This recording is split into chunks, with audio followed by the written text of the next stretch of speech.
All right. So good morning, everybody. I hope you're all wide awake, ready to go. Nobody partied too hard last night or anything like that, so I know you're all ready to learn. I'm Sharon Wildchalker from the Foundation for Angelman Syndrome Therapeutics, and on behalf of FAST, I am thrilled to welcome you to our annual educational summit. As I know most of you in the room are aware, there is a veritable revolution in literacy and communication and education for our loved ones with Angelman syndrome. This was not the landscape not that many years ago. We've had some pioneers really offering us their leadership and changing our expectations for our children. And we've been really fortunate here at FAST to have a number of experts here at our summit present to families. And if you're not aware, most of those are recorded and available on our website. This year is no different. After a great scientific session yesterday, we are now moving on into offering you the tools to leave here and start using tomorrow. Start bringing to your education systems and your homes to support our kids with the tools they need now, because there's nothing more empowering than literacy and the ability to communicate. We have some great speakers today. Before I introduce our first speaker, I want to tell you give you a couple of announcements. First, there are some bags outside offered from Fun and Function. Bags and magazines, they're free for the taking right outside the door.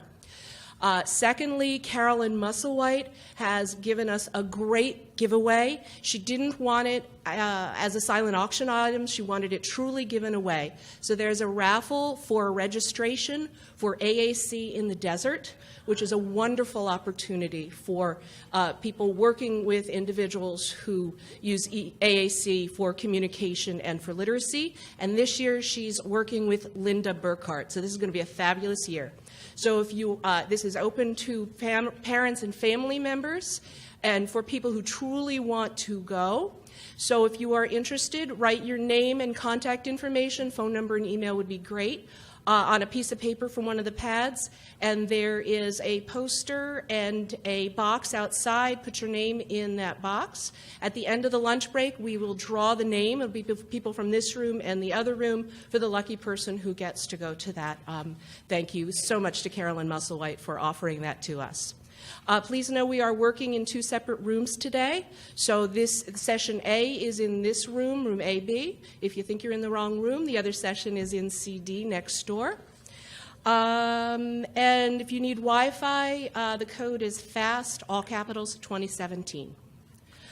So let's get started. I'm going to just briefly introduce our first speaker. Just to let you know, we've kind of lost our mid-break, so we're going to continue with this session, and then fortunately she's still our speaker for our second session, so she'll continue on. I'm hoping that we can hold all our questions probably until the Ask the Experts panel, or perhaps right before the lunch break.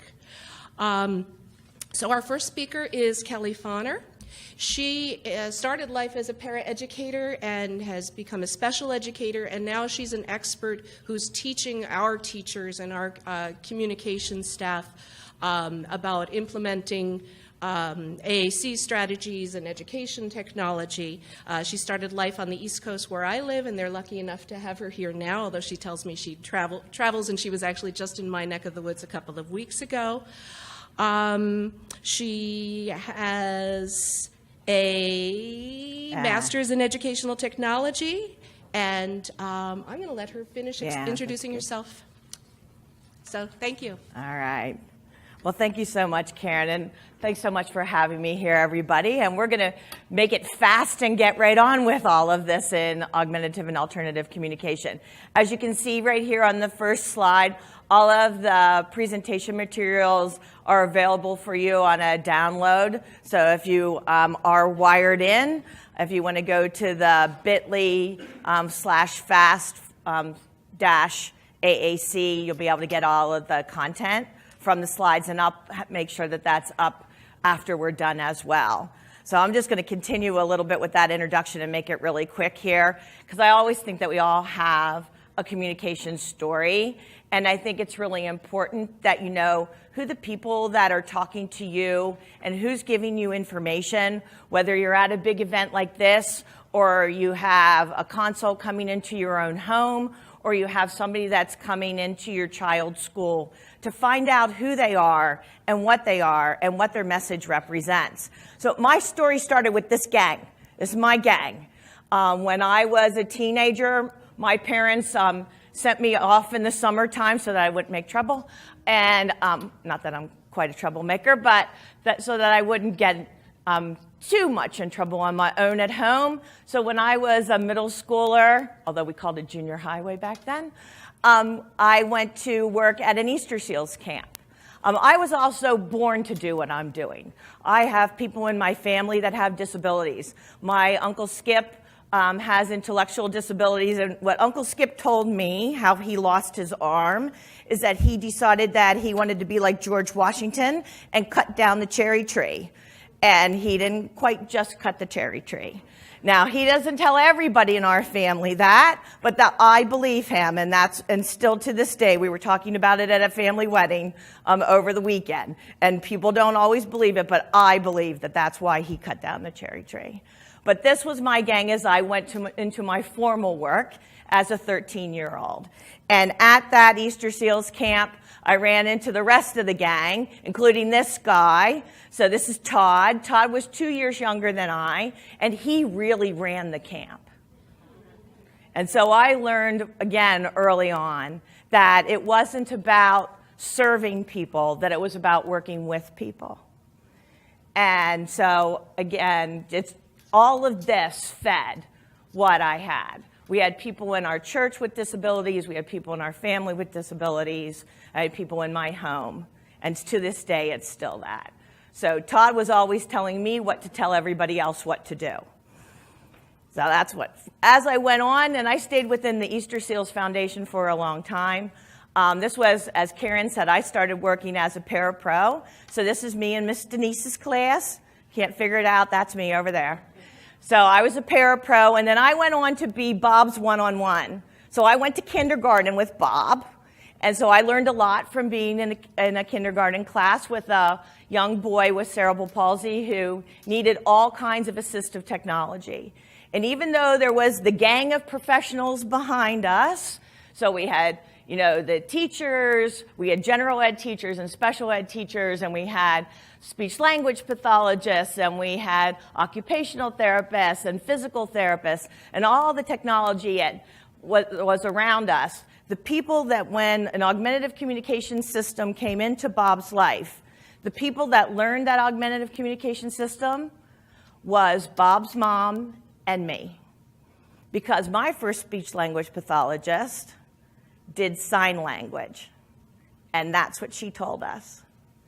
You do the technology, and that meant that at that time, I knew how to put the 5 1/4-inch disc in the computer, and because we did technology, Bob's mom and I learned how to do what we're talking about today, AAC.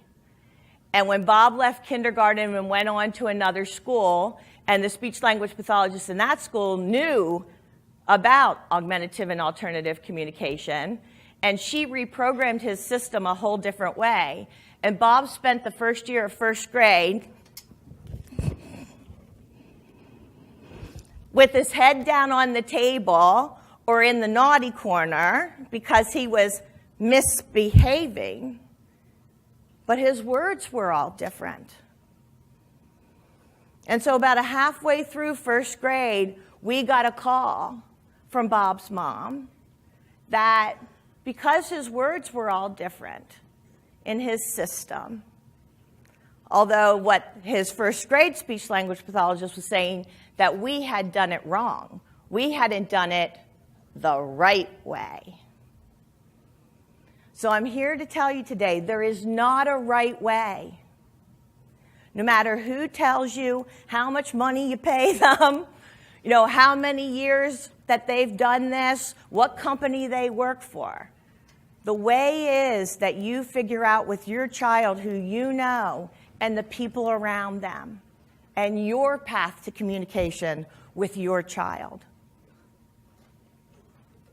So all the things that you get started and all the things that we did, and just take you a little path through all the things that we did and all the things that I've learned, whether it was that computer that I was putting the drive in, going to other people's classrooms and teaching them to do it. This is my gang that I stand on.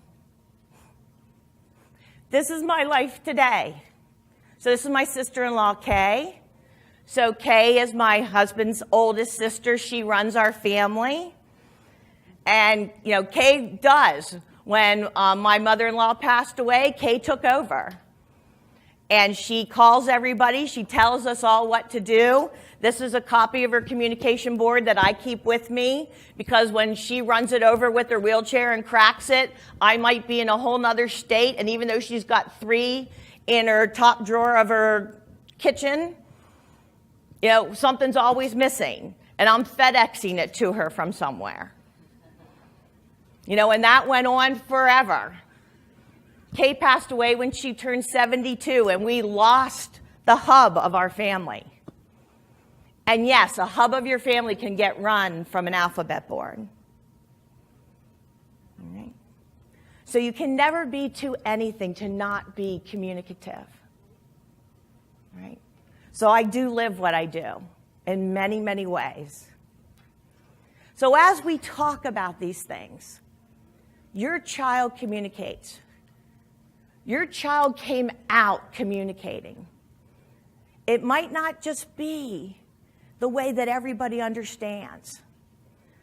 So when you see things and you see this hashtag that Kate puts up with See Me, See My AAC, you see lots of different things. And remember, it's no one right way. There's lots of different ways. And that's what we're going to talk about. Well, your child communicates. Your child was born ready to communicate their way. Your child is not too low. Don't listen to that. I'm going to go through some things here that are my basic principles of it all. Your child does not need to develop joint attention in order to communicate, in order to use a communication system. You just get started. Your child doesn't need to develop any prerequisites. That's a bunch of hooey. Nobody else's kid is doing prerequisites before we start talking to babies that are using their natural voice. There's no prerequisites for that. There's no prerequisites for augmentative communication. Your child does not need to develop a point. We have lots of other ways of getting language and symbols to kids if they can't point. So no waiting for pointing before you start showing them symbols and letters. Your child doesn't have to work on controlling their behaviors first. None of that. I get so upset when I go into schools or I go into homes and people say, well, we're working on their behavior plan and then we're going to do communication. Because behaviors are communication. All right? That little card that's getting passed around, and if we've run out of them, you go to thecommunicationmatrix.com and other places, and you'll go through and you'll see behaviors are communication. Your child does not need to work on one communication function at a time. We don't just learn to request, and then we learn to do look at this, and then we learn to do social niceties, and then we do one thing along the way. Nobody else's kid does that. We live in the real world, you know, where people are doing all kinds of communication at one time. Think about all the different things that you've said and have said to you since you woke up this morning. Right? You've had social niceties, you've been directive to people, you've been silly with people, right?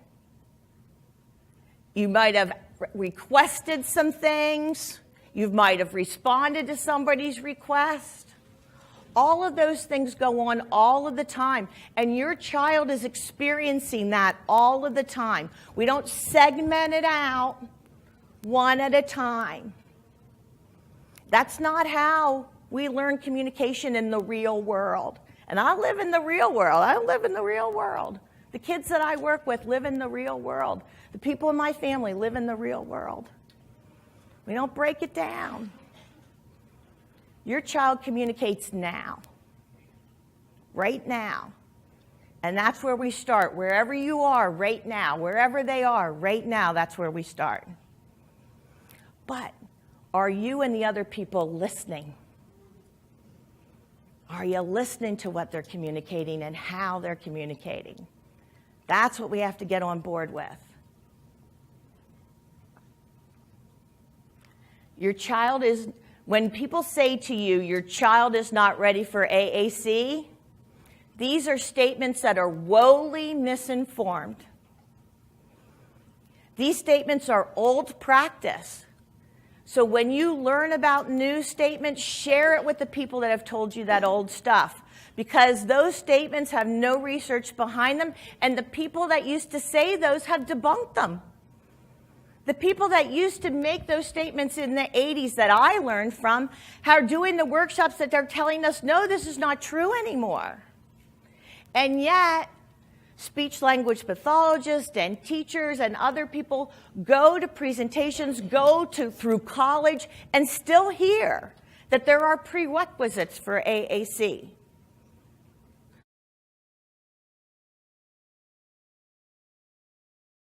Pathologist, and she told me that statement last Christmas, and I said, you ever forget that? That is not true. Oh, well, my professor told you. I said, well, your professor does not know what she is talking about. And of course, she's like looking at me, well, who are you? And I said, well, I'm somebody that does this every day. These statements have been discredited by the exact people that made them, and these statements are made by the people who have no idea what to do with your child. And they make them because they're unsure. They don't know what to do. It doesn't mean that you run away from them and you stop working with them, but you have to inform people. Too often do I hear people say, but I'm just a parent. I am a parent. That's what you should be saying. You should be shouting that out. I am with this child more than you. I know my child more than you. When I was a teacher and I had therapists coming and going, myself and my paraprofessionals knew more about the kids in our classroom than the staff, the therapists that came in and out. I used to call them the drop and run gang, because they were doing things. They were very busy people. You know, they had like 100 kids on their caseload. We had the 12 kids in our classroom, and we were with them all the time. Right? Still to this day, I don't go to the bathroom until 3:30 in the afternoon. Right? Because we never got a bathroom break. Something was always going on. But they would bring things in, they would drop them, and then they would go on. And we'd be like, well, what's this thing that you just dropped here? I don't know what this is. Who's it for? What's it for? Come show me. Show me what this is about. Because I'm this child's teacher. So you need to show me what this is about. Your teachers of your children should be asking about that. When people are asking and when you're looking for things, ask about the practice behind it. And for the speech-language pathologists in the room, I mean, I'm not going to be tearing anybody down, but I want people to be informed. And so this is what people who are speech-language pathologists are being asked to do from their leading body, ASHA, the American Speech and Hearing Association, not just as it relates to augmentative and alternative communication, but that it isn't just about research. And you'll hear people in AAC say, well, this has research. Well, everything in AAC, it's still a very new field. And when we do have research, a lot of it's just done on one kid or a very small group, or it's been done with communication systems with kids who don't have disabilities. I don't know. That doesn't always sit well with me. But this triangle is about how do we really look at the practices that we want to be using. Well, we don't want it just to be about some research study that somebody did on a child that wasn't similar to yours, but also about what is your perspective. What are the things that you have going on? What are the things that you know? And then what are the clinical expertise that's happening around that practice as well? So it isn't just about what some person on a 6-week doctoral program did and found out for 6 weeks. That's not going to tell you a lot of things. It'll tell you what happened in that 6 weeks. You have a lifetime with your child. Those are the things you want to know. Because your child communicates now. Now, how do we get everybody to understand them? How are the ways that your kid communicates? So you think about these things, are they communicating with their body? Are they communicating with movement? Are they communicating with sound? Are they communicating by approaching things? Are they communicating by pushing things away? Are they communicating by gesturing? Are they communicating by looking at things? Are they communicating by reaching things, activating things, touching people and things? These all have communicative intent behind them. Now it's about associating that intent with them. Knowing I understand what it is, or I'm trying to understand what's behind that. And getting other people to understand that, and then starting to shape that into something that more and more people start to understand. And that becomes the world of augmentative and alternative communication. You'll see a wonderful therapist in Michigan, Rachel Langley, does a lot of these memes where she'll put a picture and put statements of different practices that we have in AAC. So if you just Google on her name, Rachel Langley, so I've pulled a lot of her pictures into the presentation today. But how else does your child communicate? One of the places to go to kind of acknowledge that, some of the things to look at is that some people say, well, my kid has some behaviors. And I have kids that, if I know that if I'm pushing a little bit too hard, if I'm asking her to do a little bit too much in class, or introducing something too new that gets her a little bit too stressed out, I know just when to move this hand, or little miss is going to come down and I'm going to get a little bit of a nip. Right? Like, oh, okay, I just come this far away from her, and then I might not go home with a little mark on my hand that day. But I know this about her. I also know that she has words in her big talking box, and she has words in her printed book that she can say it another way. Stop, Kelly, stop. I don't want to do this anymore. But her fast way is just, if my hand's right there, is to tell me it with her teeth. So we look at why. What's behind that? It's not just a behavior to be squelched, because what we've learned over time with behavior plans is that if we just try and squelch one, something else rises. If we don't add communication into it, if we don't give them another way to say, stop, I don't like this. I don't want you to sit beside me today at dinner.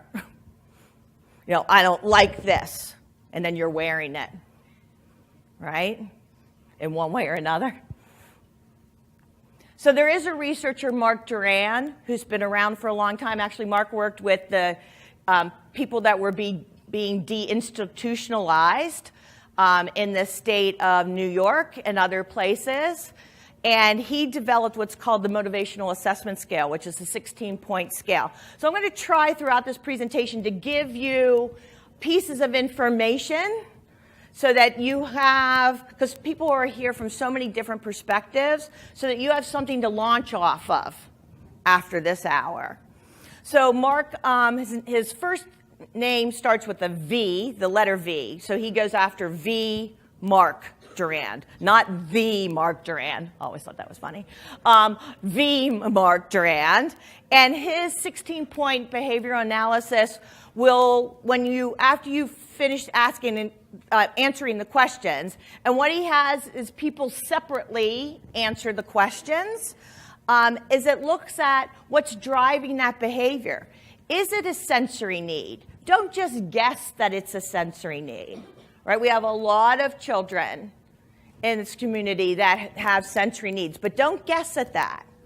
Is it escape? They want to get out of the situation. They want to get away from a person. They want to get away from a thing. Is it getting attention? Sometimes we overguess getting attention, the need to seek attention. Sometimes children will get attention so they can get the escape. They really wanted to be away from everything. And they knew how to get out of something was to seek attention in a non-desirable way. It's the best way I can say it. And then other kids sometimes are behaving that way because they want something. You know, there's a certain item that they always have to have, a certain tangible. And they will do anything to get that item. Sound like your kid? I see a couple of people's heads just immediately went together. And so this analysis will look at that. And then the other part of what Mark does is he adds communication into the plan. Too often I see functional behavioral plans that don't have communication in them. So we've dropped out a piece of it. What we'll find is, not just as a result of the mass, but as looking across communication and early emergent communication and trying to figure out what are all of these behaviors, is that you can really sift them out into 4 big categories. There are certainly much more when speech-language pathologists are doing their assessments, but 4 big categories that I get started with when I'm sitting down and talking with families. Is that what are the things that your children do that are about refusing? What are they doing to obtain, whether it's people, wants, desires, things, whatever it might be? What are they doing to be social? And what are they doing to give and get information? And these are the big categories that fall into, you can start to look at what are the kinds of strategies, what are the kinds of modalities, what are the things that they do. And in the world of AAC, so you start to get into like all the terminology in augmentative communication, we have strategies that we call unaided, because the kid doesn't need anything but them to move towards something, to go look at an item that's there. If they can point, they point right to something. If they can gesture, they can use a sound, whether how developed or not it is. Those are all unaided strategies. And then we have this world of aided strategies, where something else becomes, in their world. So whether or not it's some kind of a symbol board that you start using, whether they're pointing to it or you're pointing to it for them, and they have some way of indicating that's the one I want, or it's some kind of an eye gaze system that you're using, or some kind of a book that they're carrying around, or you start to get into the electronic world of, things that you touch and switches that say have voice output, apps, all of those things. We'll talk a little bit more, break that down. But what you have to realize is that your child needs both. They need to have something in the unaided and something in the aided, if not more than one in each category. There's going to be a situation where whatever they're using in the aided category isn't going to be around.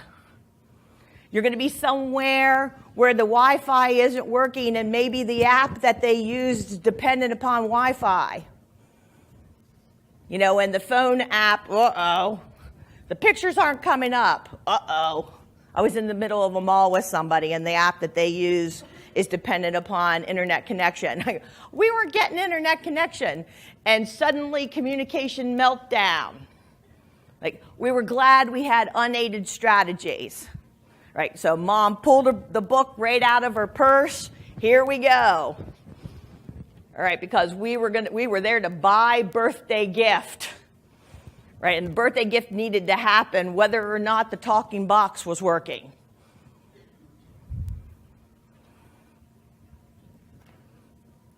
You'll see if you're trying to find a way to show to somebody, to prove to somebody, my child communicates. This communicationmatrix.com is a free tool. So it's measurement that goes from birth. Nobody is too low for the communication matrix. Right? When I teach it, when I'm working with people say, well, I have somebody. I'm like, no, you come out of the womb on the communication matrix. Everybody. On it. No questions. You're on it. A cry, a weep, whatever it is, you're on it. You kick something, you're on it. I have everybody say, but I don't think my child, you're on it. Right? Don't let anybody talk you out of it. You're on it. No. I can't tell you how many professionals will come up to me and say, I just don't think, but on it.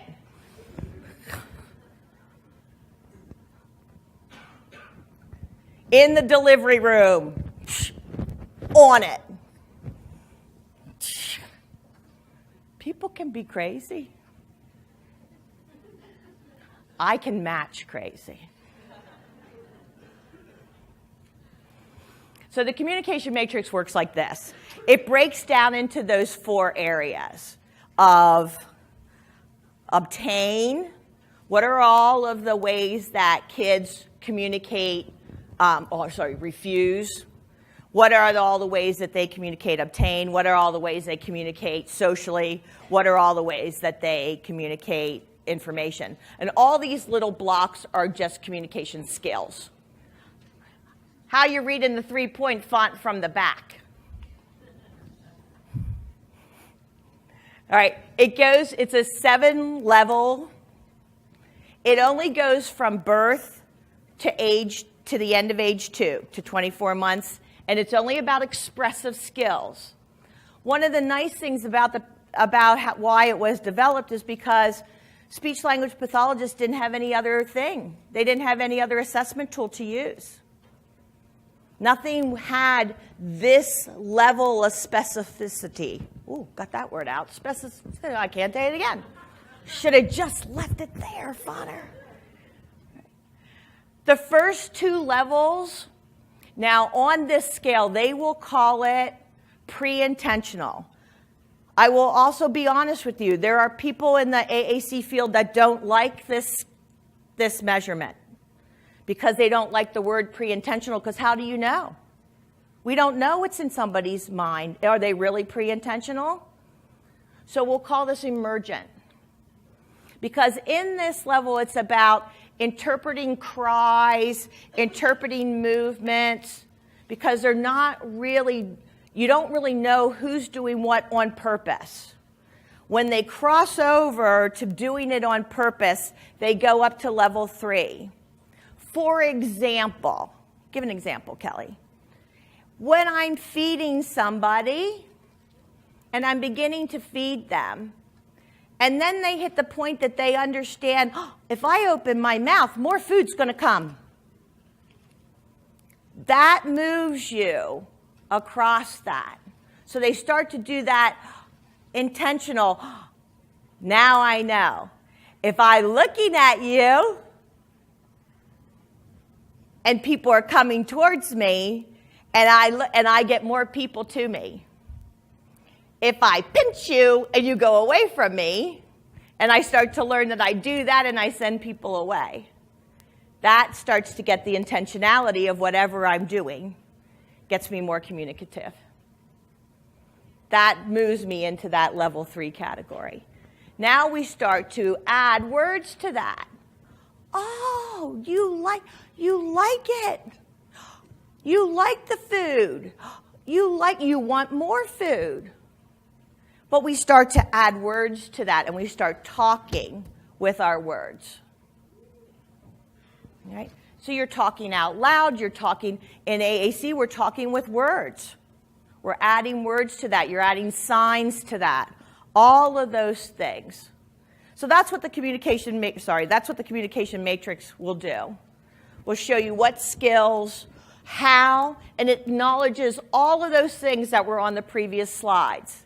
How do they do that? Do they do that with their eyes? Do they do that by moving towards things? Do they move that by yelling out? Do they do that with symbols? Everything is on this scale that your child does to communicate. It's one of the reasons that they developed it. So give it a try.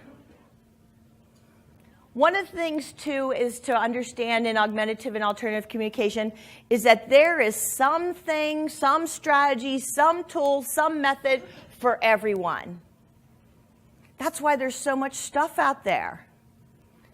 It's also that not everything, not one thing is for everyone. What somebody has, what the child with a parent that's sitting next to you has might not be the right thing for your kid. Right? There's lots of choices. And when we look at it, that's what makes it a little bit tricky for everybody.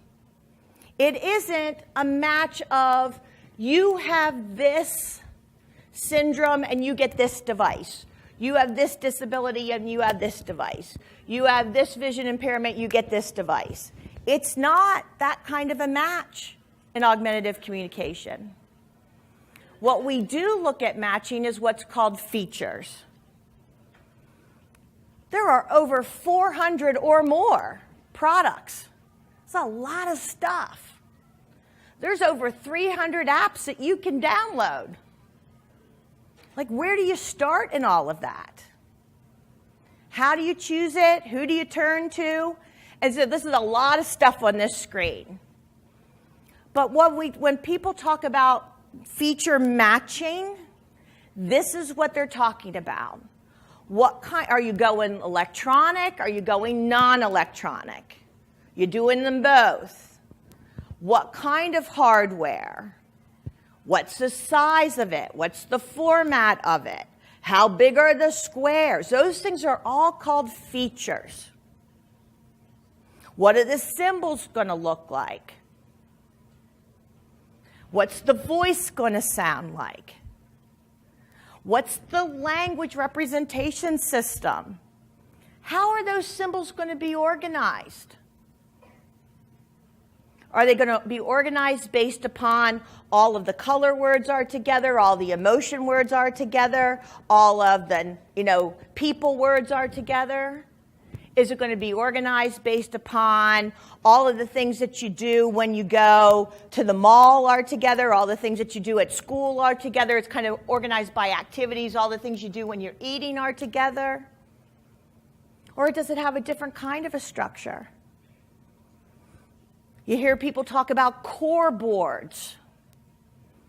When the words, it might be the most used 10 words, the most used 12 words, the most used 30 words are all on a board. And then those categories get flipped. So there's different strategies. And that is the cognitive processing and the language processing match that you need to be figuring out with the people, with yourselves, and the people around your child.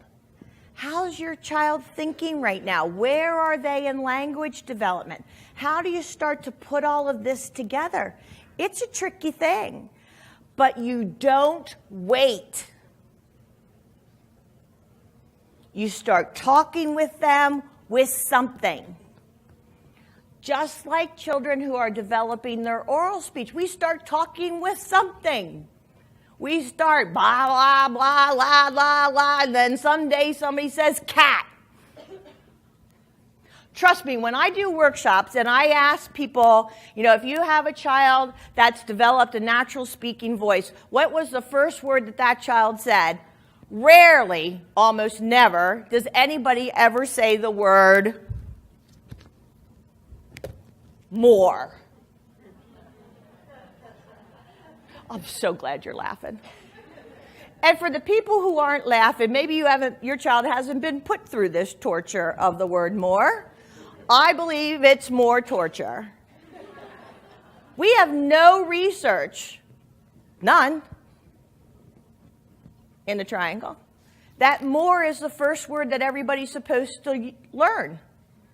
And yet I run into children in schools that more symbol has been given to them, not just for a week, not just for a month.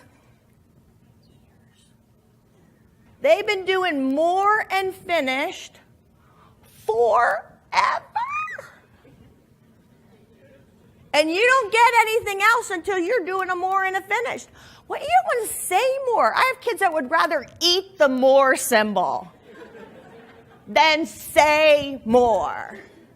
Because they're more social. They want to say social things. Right? That's what drives them. They could care less. They're going to get fed no matter what. End of the school day, somebody's putting the jacket on them to get them on the bus, no matter what. Right? Like, I have kids that have fallen asleep while people are going, say more, say more, say more. Like, shut up. You have to be practical. You have to be in the kid zone. You have to know what drives them. Right? And you have to give them more than just a couple things to say. So we look at features. Oh, I got the wrong clicker in my hand. I'm like, why isn't it turning? You'll see that companies they know this idea of feature match. Now, you'll see at the different companies, they'll have charts of their products with different features. You can explore that. Go to the different companies that you hear about. Look at their products. And you can look at comparisons. Right? Know this first, and I think I've probably already said this, that over 2/3 of the AAC apps were developed by people that have no language background. Some of them were done as college projects. Take a picture, make it talk, take a picture, make it talk, take a picture, make it talk. Oh, we're done. Submit it to the App Store. Like, no thought behind it. So you have to watch out for those things because you're doing all of the language development work. Like, if there's people that have already done that, use them. Like, don't try to recreate your child's language system yourself. Now, there's some people that have done that.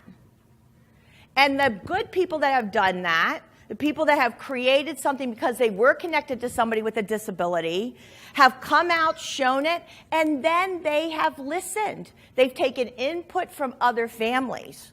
They've taken input from people with communication background. They've taken input from other people, and then they've made their app better. Right? They just haven't laid it out in the, Android store there for everybody to put their $3 mark on and just buy it forever. So you have to watch for the different things that were out there and find out the background on it. Right? Be a smart shopper.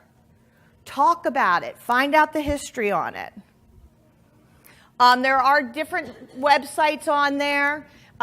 Jane Farrell in Australia does a really nice job at keeping up with the AAC apps, the different backgrounds on them. There's a website from Easter Seals in Houston that's bridging apps. So those are two of the places that I go to a lot. With the Bridging Apps website, if you don't know them, they also do more than AAC. And they have parents, that are there that are looking at apps and using them with their children, and they'll do write-ups on them, as well as educators and therapists. You're going to see lots of different symbol systems. So this is just like the run-through feature match now, guys. So you'll see symbols that are objects. You'll see symbols that have tangibles to them. Think about these. Talk about it with these people, the ins and outs of stuff. You're going to hear the terms visual scenes. Visual scenes displays have a research background from different places at Penn State, at Boston Children's Hospital. And that's the idea of using an image and talking on the image. So often it's mixed in with other language systems. You'll see different kinds of examples. Sometimes symbols are changed because of visual issues, for visual clarity. Right? There isn't one symbol system that rules them all.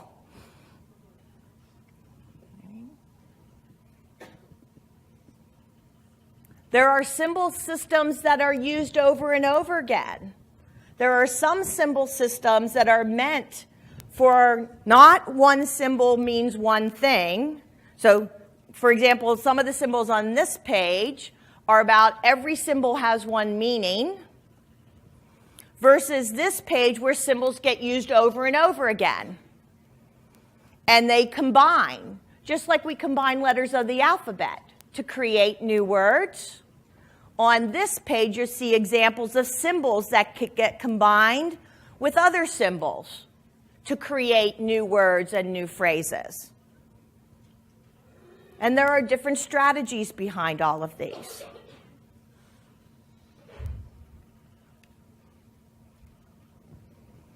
There are different tactual symbol sets combined with shape and texture to get different representations.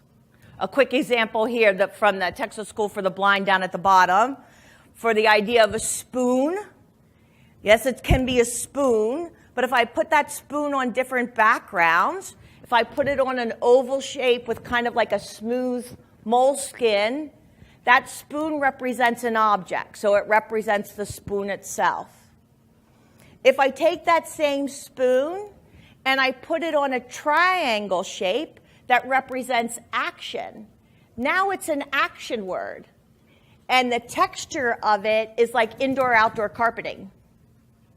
And so now it means to eat or eating with that spoon. If I take a spoon and I put it on a square shape, and I use that texture, that's kind of, the texture that you use for, I'm not a crafter.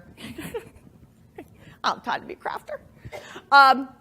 But that means location. And so that's a location marker that they use around their school. If you wire in around the edges a pipe cleaner, it's an outdoor location. Now put the spoon on it, it's a place that we eat. So it's a restaurant, it's their central market, which is what they call their school cafeteria. So you can add layers to symbols even with an object. It just moves forward with the different devices. Often these single message devices are things that people will use to introduce voice output, but they often are not just a kid's individual system, right? It might be something that gets added and supplemental to a system, these message devices. I often tell people, don't leave them without a symbol on them. Right? 3 of these are what we call naked switches. One has a symbol that represents the message on it. Because often these kinds of switches get used over and over again. So the message, the voice output gets changed. So No naked switches. You want your child to be symbolic, to learn to know what symbols have a meaning. You have to have a symbol on everything of some type. And then we get into devices that have many layers. They call branching. So, I'm just trying to roll through AAC terms as we get through our first hour here, where levels change. Again, often these are classroom tools.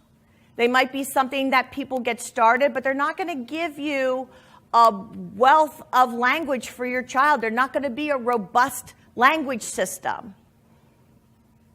They can be a good place to start, but they don't have everything in that you need. You have to look at systems that have lots of words. Lots of words. Whether you're in a device, a dedicated device, these would be dedicated devices. They're boxes of words. Right? That's what they were made to be. So it's a feature to look at. Versus a non-dedicated system, whether it's a laptop or an iPad or an Android tablet of some type that you use with an app. It's not better. Which one's better? Which one's good? Which one's not good? It's about what fits the lifestyle, what fits your system, what fits your child.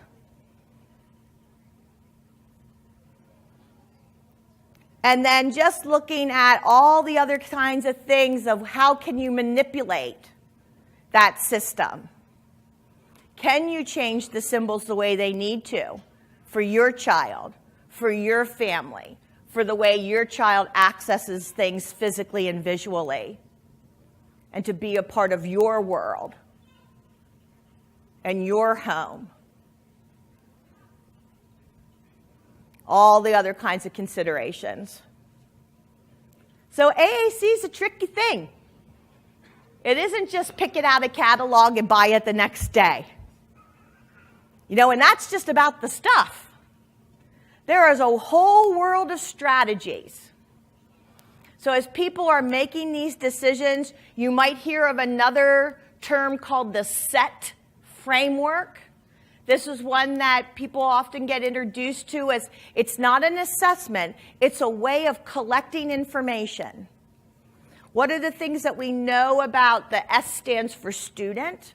I also use this in the world of adults, and we talk about it as the self. What are the things we know about a person's environment? And there are questions in this that we're looking to answer. What are the things that are there? What are the tasks that they have to do? What are the things that they talk about? What are the communication tasks that drive them? And then what are the tools? So the tools don't drive the decision. All the other things do. And you can find out more information about the SET at joyzabala.com. She has all the information there for people. But products only go so far. It's not buy a tool and it's the magic wand.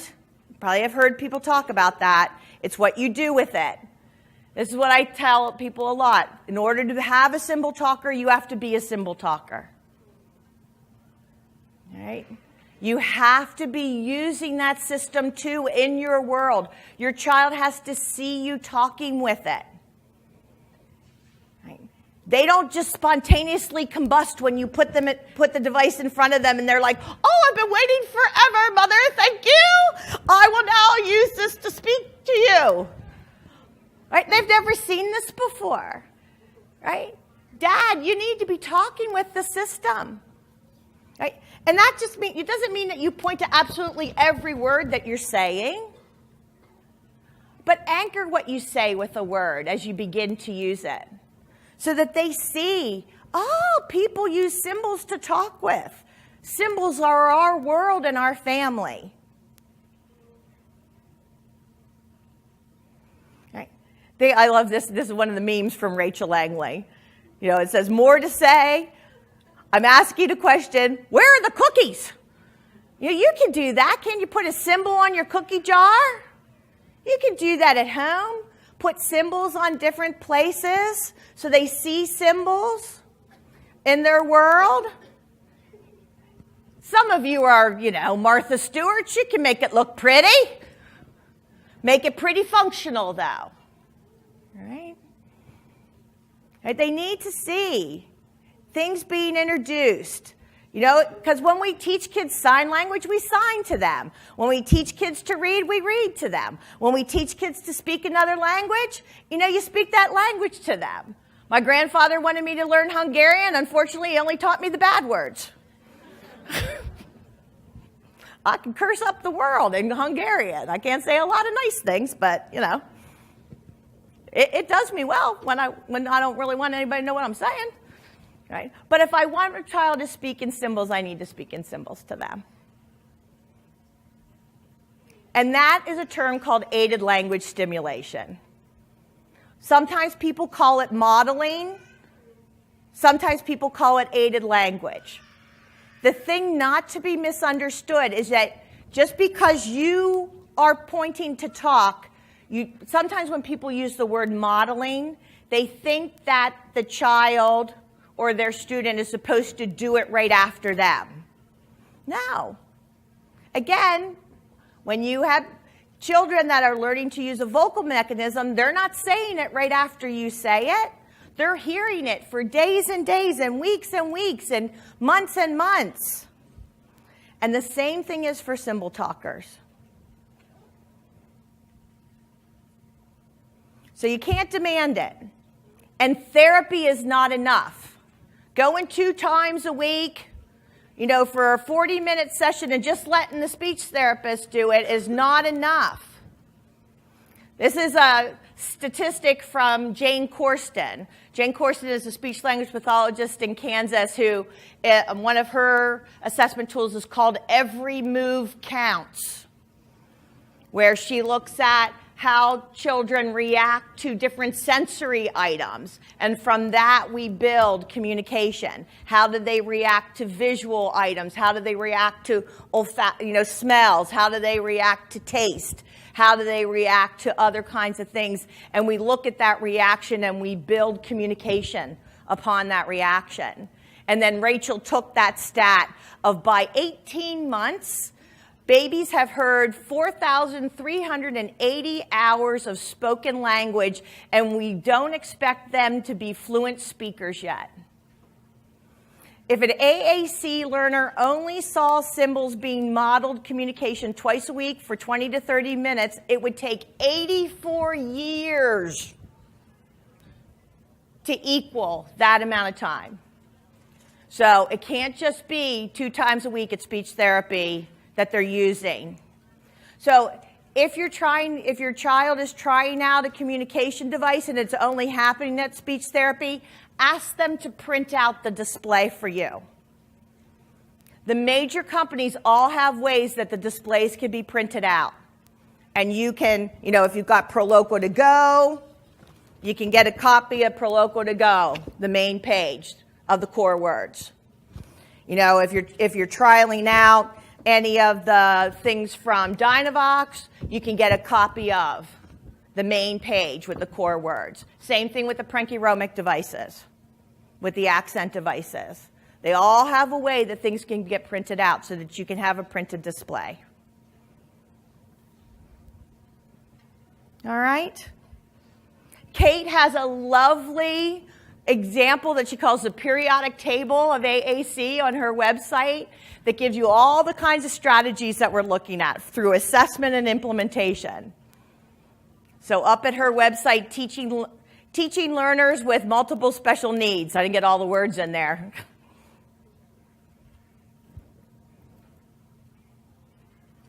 And then I'm going to be wrapping this part of our session up here, and then we'll get ready for the literacy part.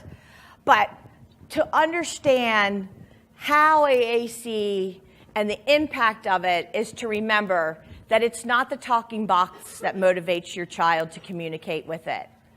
The purpose and the why of how they communicate is what you're doing. It's the activities that you're doing.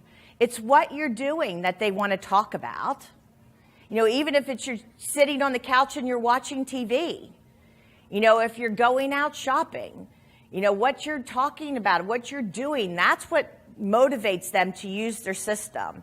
You don't sit down and practice. You don't sit down and do work and say this, say that, say this, say that.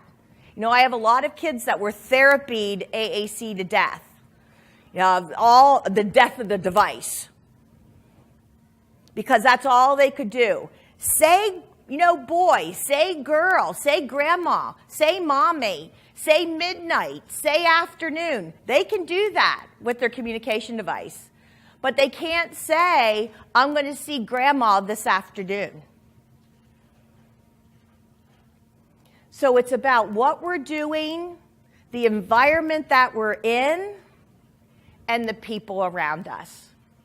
Those are the things that motivate us to communicate. Those are the things that motivate your child to communicate. And when they're not communicating, these are the things that we can control. You can't, good luck controlling your kid to get them to communicate, right? It's the world around them, right? It's the world around them. So with that, we're going to close our AAC session and get ready to start talking about literacy.